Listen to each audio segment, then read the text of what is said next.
What's up guys? Ayan, welcome back sa aming panibagong video. So, mag-house tour tayo sa aming nilipatan. Yan siya sa likod. Yan. So, sa ngayon nandito tayo sa main road. Yan, main road. Yan, sa gitna niyan guys, release yan ng train. And so, sometimes merong train na dumadaan dyan. Kaso hindi lang namin alam yung oras. So, sana sa susunod namin vlog mapakita namin sa inyo yung pagdaan ng train. So, ayan. So, pasok na tayo sa loob.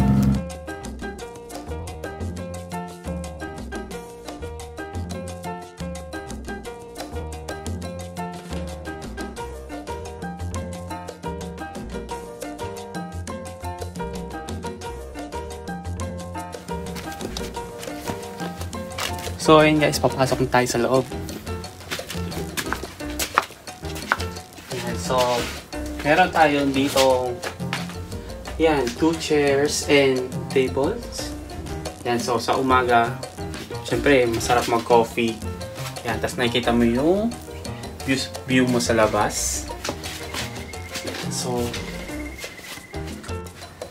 yan. So, dito na tayo sa loob.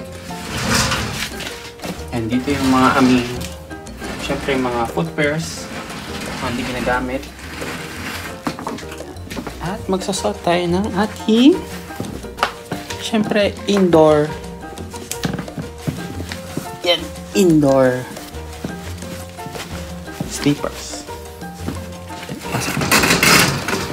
Yan. So, ito yung aming living. So, itong sa side na to, yan yung computer na kung saan nagla-livestream si Jamaica. Yan ang aming TV. Yan. Meron kaming console. Then, ito yung aming dating sofa na nasa flat. Yan. Then, ito naman tatlo galing yan sa aming boss. Yan, libre. So, binila lang namin siya ng cover. Siyempre para mag-terno-terno sila. Then, gusto kasi ni Jamaica na parang beach theme yung house namin. So, nag-start kami syempre sa color blue na cover. Saka yung aming wall clock. Yan. So, nakalagay dyan at the beach. Then, yung kanyang mga plants. Ayan, nasa gilid. Gilid-gilid. Yan.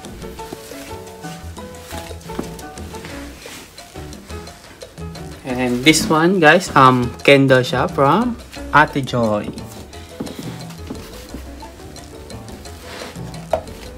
So, tayo sa ating unang room. So, ito nga palang guys na bahay na to, 3-bedroom siya. So, ito yung unang room.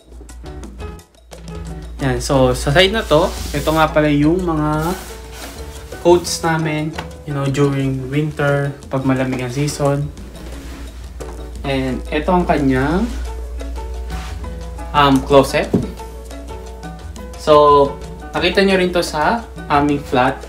So, napakadali lang niya talagang i-move. So, kung binidyohan sana namin pala yung pag-move ng mga damit niya, baka matawa rin kayo. Kasi, kung makikita nyo guys, yung mga damit niya ay naglaglagan talaga sa kalsada.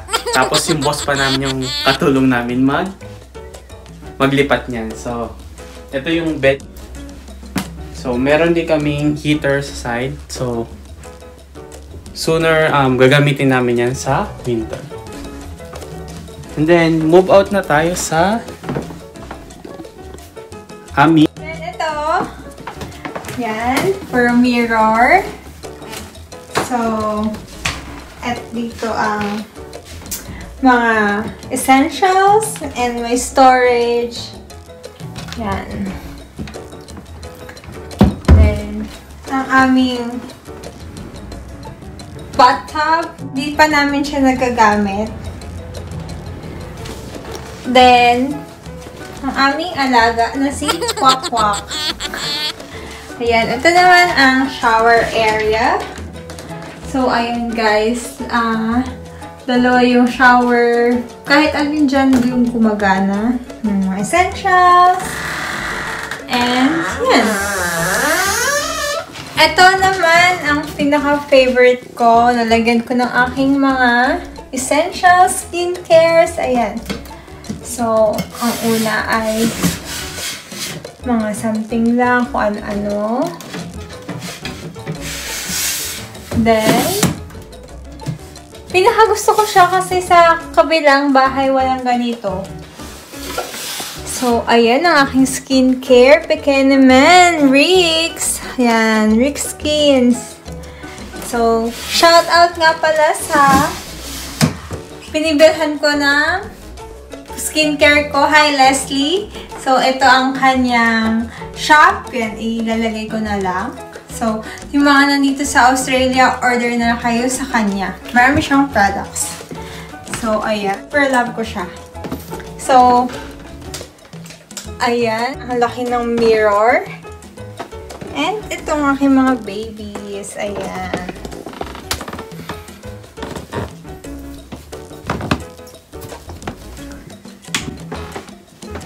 So, ayan guys. And tapos na tayo sa aming first room and sa bathroom. So, itong storage area. Yan. Yung taas, hindi ko alam kung anong laman yan. Sobrang taas, baka walang laman. So, ito, mga camping equipments namin. So, hindi na kami once wala kami nakapag-camping, kung makikita nyo sa aming vlog, meron kaming camping doon, yung first camping namin. So, ayan. Ito yung mga gamit. So, next na is ang aming second room. Ayan. Halika, pasok tayo. Wala pang gamit kasi wala rin namang matutulog dito. So, ginawa pa namin siyang storage. Wala rin kami masyadong maisip pa na ilagay. Pero balak namin gawin itong bedroom. Pag medyo naka-save na. At saka pag may mga bisita. So, ayan. So, alam nyo na, yung mga mag-visit sa amin, alam nyo na kung saan kayo matutulog. So, ang maganda din dito is maraming storage. Usually, yung mga nilalagay namin dito is yung personal namin na gamit. Kasi dun sa kabilang room, walang storage. So,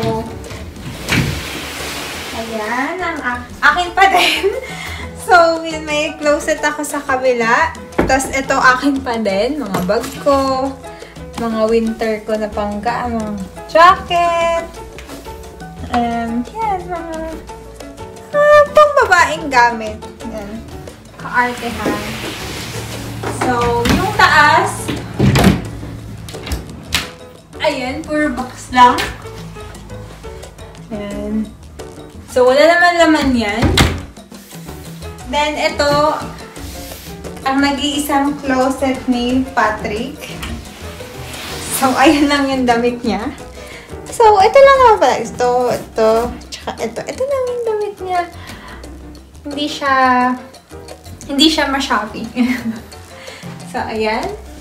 Ito ay, then, walang laman. Yung kadugtong pa rin ng box sa kabila. So, ayan. Then, ito is, wala, jacket lang niya. Then, luggage. Wala naman tong laman. Box lang. Yan, gamit namin. Pangpalit, beddings. Ayan. Ito na yung last na closet. So, ayan. Ito lang ang kabuuan ng second room. Ayan. Kung makikita nyo, maluwag pa siya. So, marami pa talagang mailalagay. So, sa next na... So, tapos na tayo sa first and second room natin. So, dito naman tayo sa third room. Yan. Kung walang laman yung second room, guys, mas walang laman tong room na to. Pero, as of now, ginagamit namin siya sa aming, yan, exercise. So, ayan, may mga mats kami dito. So, ito guys, camping mat talaga siya.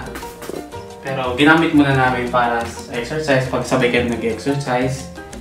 Yan, konti equipment, saka exercise ball. So, pinaplano din namin siguro soon, kung gusto namin mga musical instruments or hindi naman yung sobrang ingay, mga electric drums or mga guitar. So, pwede rin siya maging music room or syempre bedroom din pag may bisita kami. Yan, so move na tayo sa ating kitchen. Yan, so welcome sa aming kitchen. Yan, so ito ang aming humble kitchen. Yan, ito yung best part siguro talaga ng bahay na to. Yan, kasi mas marami storage sa kitchen. Yan. So, ayan, mga extra glass namin. Meron kami mga wines. Pero hindi naman yun yung mga mamahaling wines. Yan, mga basic. So, microwave. Meron kami mixer. And so, thanks Ate Sheila ulit sa mixer. Ito ang aming air fryer. Ayan, yan. So, bigay sa amin to ni Karen at Michael. So, shoutout sa inyo. Thank you. May air fryer na kami. Hindi pa namin na-open. Antayin nyo guys yung aming review ng air fryer na yan. Tsaka kung ano yung mga kaya niyang magawa. Plus unboxing. Yan. So, etong cabinet to guys, ito yung pinaka-luxury thing na meron kami dito sa bahay. So, bakit kaya? So, ayan. So, ang label lang ng cabinet nito ay snack. Snack dito, snack dito, snack dito, snack dito. Puro snack lang naman siya. Takot mag-ito. So, mga stock lang naman namin. So, hindi ko napapakita masyado. Then, sa mga drawers na to, nandyan yung mga pans namin. Yan. Isa pa to sa maganda dito, kasi dun sa dati namin titirahan ay electric. Ito ay gas. So, syempre pag nagluto ka sa electric, hindi sobrang... Parang hindi mo feel talaga yung pagluluto sa electric. Para ka na nagbabahay-bahay. Like dito, syempre, fire talaga yung gamit nyo. Pero, dapat lang talaga ingat, syempre. Yung fridge namin, yan pa rin yung galing, yung sa kabila. Ito pa rin yung fridge namin. Bili lang namin siya ng second hand.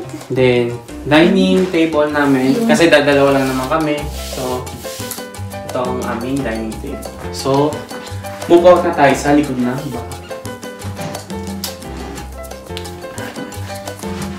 Meron kami sarili laundry area. So, meron kami wash machine. Yan, so itong dryer to. So, pero makatala siya nandito. Yan, so may ladder. So, kung ano pa map. Ay mga storage para sa mga kung ano mga gustong ilagay. So, kung napapansin nyo guys, medyo dark yung mga ilaw ng bahay. Kasi dati ang mga old people yung mga nakatala dito. Pero ngayon, new repaint siya ng new owner na nakabili ng bahay na to. So, yan, medyo maliwalag na kung tutuusin. At ito naman ang aming visitors dining table. So, parang ito yung pangalawa naming area. Yan. Pag medyo maraming tao. Medyo malaking gathering. So, ito nga pala guys, ang painting ni Patrick. First painting niya. Ito naman yung aming toilet. Yan. Tinatapag nila business area. Siyempre, yun yung pinakatahimik siguro ang part ng bahay.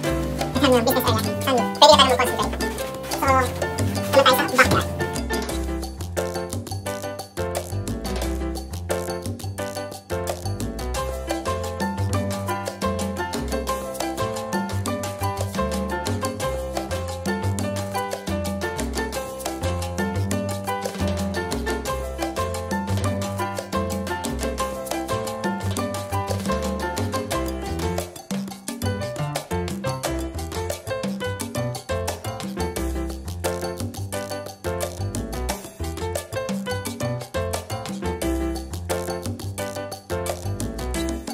Isa to sa mga super love namin. Kahit minsan nakakatamad magdilig. Kasi, syempre, water, conserve water, ayun. Pero kailangan para maganda ang iyong bahay. So, ayun. Yan, so yan yung kabuuan ng place namin kung saan kami nakatira ngayon. So, yan. So, hindi ito, yung side na ito hindi namin ginagalaw so kasi.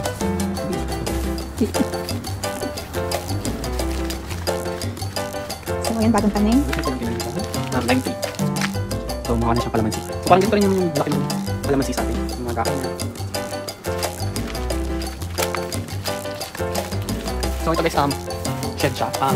Hindi na namin ginagalaw itong part na to. Pero medyo matapas siya sa doon. So, ito yung may-ari ng bahay. Siya yung gamit. And then, meron din tayo mga shed. Yan, ang kwarto ni Patrick. Kwarto niya, pag hindi siya nagtinok. Okay na yung room mo. Madilim na. Okay, so yun, medyo madilim na kasi gabi na. Wala ring lights doon. So, ayan, ang ganda ng sky. Kaya nakaka-relax dito kasi pwede kang lumabas, pwede kang mag-relax. Ayun, yun na rin kung nakita. Hindi mo siya nakita. Balik na tayo. Yan, Instagrammable yung area, yung garden. So, ayan guys. Thank you sa pagsama sa aming house tour. Kung hindi pa kayo nakaka-subscribe pala sa aming channel, don't forget to subscribe and click the bell button para lagi kayong updated sa aming mga videos.